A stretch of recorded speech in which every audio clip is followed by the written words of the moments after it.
warahmatullahi wabarakatuh. Saya Rari Firya Irawan dengan NIM 857530484 dari Fakultas Keguruan Ilmu Pendidikan Program Studi Perguruan Sekolah Dasar UPWJJ Kabupaten Bandung. Pada kesempatan kali ini saya akan melakukan kegiatan praktikum kembali dan temanya itu mengenai alam semesta. Pada kesempatan kali ini saya akan melakukan dua kegiatan praktikum sekaligus. Yang pertama itu mengenai materi percobaan panas matahari dan yang kedua ialah mengenai percobaan gerhana. Tapi sebelum masuk ke dalam kegiatan praktikumnya, saya ingin menjelaskan materinya terlebih dahulu. Mohon untuk disimak. Nah, selain pemanfaatan energi yang ada di bumi, matahari merupakan sumber energi yang paling murah dan memiliki kapasitas yang paling tinggi serta mudah didapatkan. Pernahkah Anda mengamati matahari secara langsung? Bagian matahari yang bisa diamati secara langsung adalah bagian luarnya, yang disebut atmosfer matahari, terdiri dari 3 lapisan, yaitu fotosfer, kromosfer, dan korona.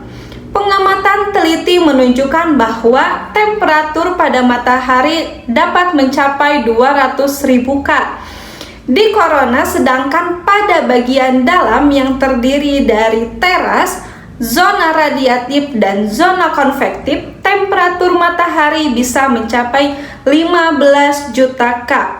Oleh karena itu, kita perlu memanfaatkan energi panas matahari yang sangat besar tersebut, seperti pembuatan solar untuk memanaskan air, memasak dengan membuat kompor, tenaga matahari, dan sebagainya.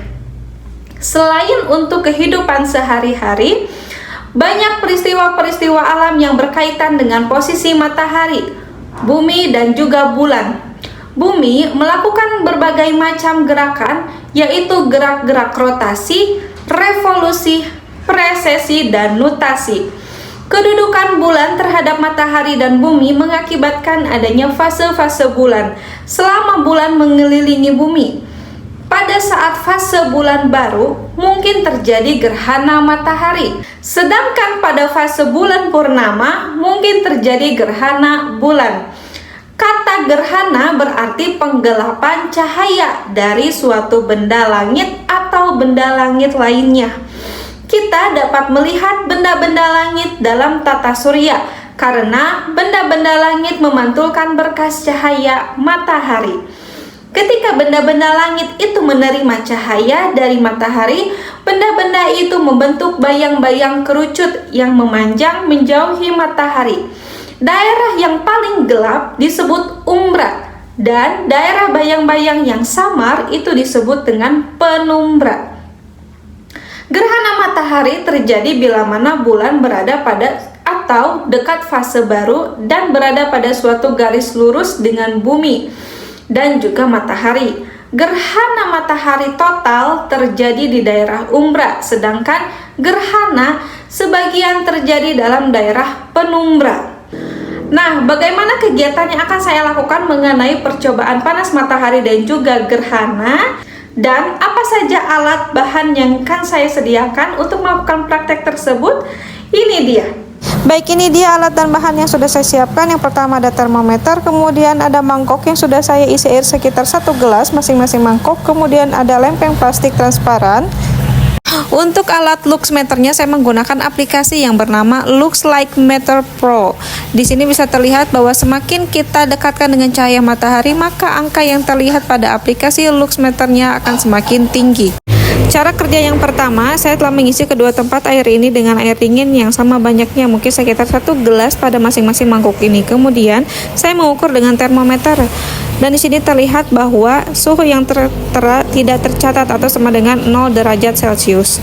Di dalam kondisi terang pada 136 lux. Dan saya melakukan mulai percobaannya pada pukul 13:35 waktu Indonesia Barat. Dengan kondisi cerah pada 29 derajat. Selanjutnya saya akan tempatkan kedua tempat air dalam mangkuk tersebut di bawah langsung sinar matahari. Dan saya menempatkan satu lempeng plastik transparan di atas salah satu tempat air dengan jarak sekitar 5 cm dari permukaan air dalam tempat air tersebut. Seperti pada gambar yang terlihat, yang satu tertutup, yang satu terbuka. Setelah 30 menit kemudian, saya akan mengamati temperatur air pada kedua tempat air tersebut. Yang pertama, air yang dalam mangkuk tidak tertutup lempeng plastik. Di sini tercatat temperaturnya sekitar 33,7 derajat. Nah, kemudian saya akan mencatat temperatur air yang tertutupi lempengan plastik. Apakah ada perbedaan? Dan ternyata terdeteksi 36,4 derajat Celcius dengan kekuatan penerangan cahaya mataharinya 25.022 lux. Setelah 60 menit kemudian, saya kembali memeriksa temperatur air tersebut. Temperatur air yang berada pada mangkuk yang tidak tertutupi lempeng itu sekitar 34,6 derajat Celcius. Kemudian jika air yang tertutupi lempeng, dan ternyata suhunya itu lebih panas, yaitu di 39,3 Celcius. Dengan kuat penerangan cahaya matahari 25.866 lux. Pada 90 menit kemudian, saya mengecek suhu temperatur air yang terdapat pada mangkuk yang terbuka. Di sini tercatat sekitar 33,5 derajat Celcius. Kemudian selanjutnya pada air yang tertutupi lempengan plastik, dan memang sepertinya lebih panas dan tercatat sekitar 40 derajat Celcius, yaitu dengan tepat di bawah kuat penerangan cahaya matahari sekitar 26.206 lux. Selanjutnya di 120 menit kemudian, saya mengatur cek temperatur air pada wadah yang tidak tertutupi lempengan plastik atau wadah yang terbuka. Di sini tercatat temperaturnya sekitar 32,8 derajat Celcius. Dan saya mengecek air yang tertutupi lempengan plastik dan tercatat di sekitar 39,8 derajat Celcius. Dikarenakan sudah sore dan matahari pun meredup, sehingga kuat penerangan cahaya mataharinya berada di 26.100 lux. Nah, baik, itu dialah percobaan mengenai praktikum panas pada matahari. Selanjutnya saya akan melakukan praktikum mengenai percobaan gerhana. Bagaimana kegiatannya? Ini dia. Nah, ini dia alat dan bahan yang diperlukan, hanya sederhana, yaitu saya di sini menggunakan lampu senter dari handphone, kemudian ada bola plastik besar yang biasa digunakan untuk bermain bola, dan kemudian ada bola pingpong 1 buah. Dan saya susun sedemikian rupa seperti yang bisa terlihat di sini. Dan mereka dalam keadaan sejajar. Nah, agar lebih jelas saya akan coba matikan lampu ruangan. Nah, di sini terlihat saya akan melakukan praktikum simulasi gerhana bulan yang sudah saya rekam videonya. Gerhana bulan terjadi saat matahari, bumi, dan bulan berada dalam satu garis lurus dengan bumi berada di tengahnya, yang mana lampu senter ini sebagai matahari atau sumber cahaya, dan bola plastik besar ini sebagai bumi atau penghalang cahaya, kemudian bola pingpong ini sebagai bulan untuk memantulkan cahaya. Nah, di saat sampulan senter ini dinyalakan, cahayanya terhalang oleh bola besar atau bumi. Akibatnya terbentuk bayangan panjang di belakangnya.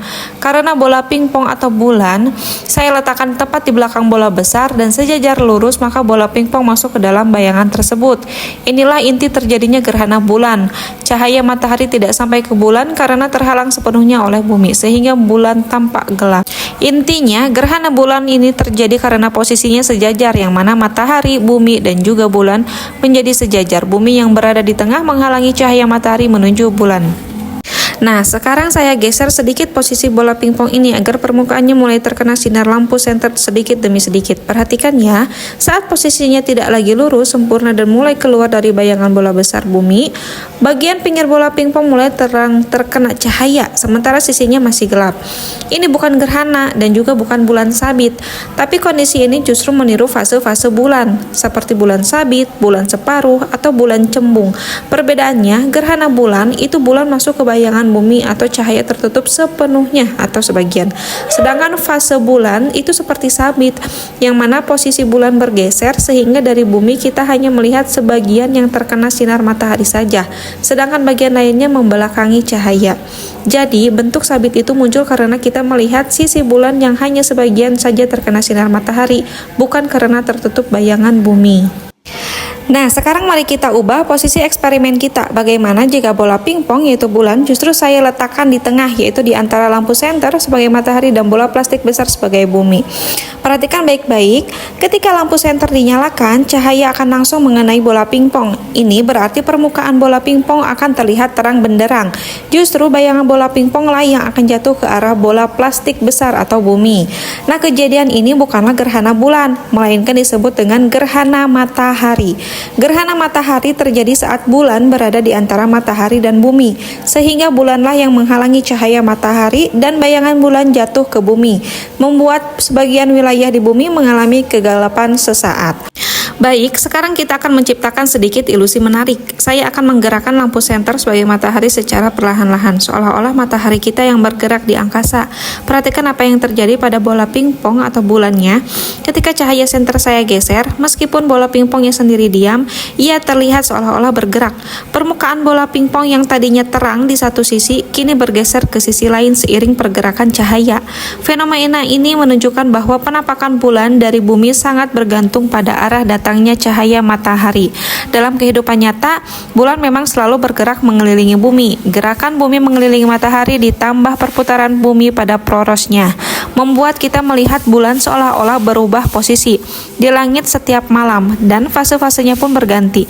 Jadi, gerakan cahaya ini bisa memberikan gambaran bagaimana pergerakan matahari dan bumi memengaruhi penampakan bulan bagi kita. Sekian kegiatan praktikum mengenai tema alam semesta. Terima kasih telah menyimak. Wassalamualaikum warahmatullahi wabarakatuh.